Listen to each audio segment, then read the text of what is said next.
35 वर्ष मंत्री, खासदार, आमदार, थेट पक्षश्रेष्ठीशी इंदिरा गांधीपर्यंतचे संबंध असं असणारं जुन्या जाणत्या काळातील एक काँग्रेसचं मूलभूत स्वरूपाचं जे मूल्य जे आहे त्याचं जतन करणारं नेतृत्व म्हणजे दिवंगत आदरणीय नाईक साहेब.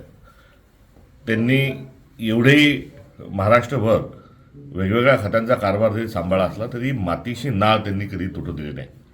स्वतःच्या मूळ गावीच राहणं, गावातल्या शाळेमध्ये मुलांना शिकवणं, मुंबईची हवा न दाखवता मातीचीच हवा ही आपल्या पुढच्या पिढीला देण्याचा संस्कार करणारं एक अत्यंत दुर्मिळ अशा स्वरूपाचं नेतृत्व म्हणजे स्वरूपसिंग नाईक साहेब.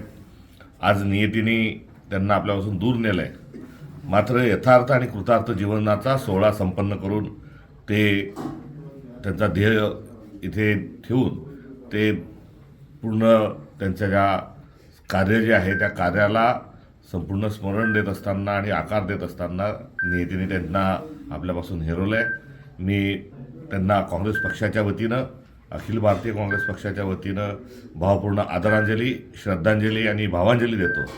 मात्र शेवटच्या क्षणापर्यंत काँग्रेसला राहणारा एक नेता यांचा खरी श्रद्धांजली म्हणजे नंदुरबार या जिल्ह्यामध्येच नव्हे तर संपूर्ण आदिवासी पट्ट्यातच नव्हे तर महाराष्ट्रात आणि भारतात पुन्हा एकदा काँग्रेसचा विचार हा वर आणणं, काँग्रेसच्या विचारांच्याच अनुषंगानं कार्यरत राहणं आणि संविधानाचं संरक्षण आणि संवर्धन करण्याकरता सर्वस्व अर्पण करणं हीच खऱ्या अर्थानं त्यांना श्रद्धांजली आहे.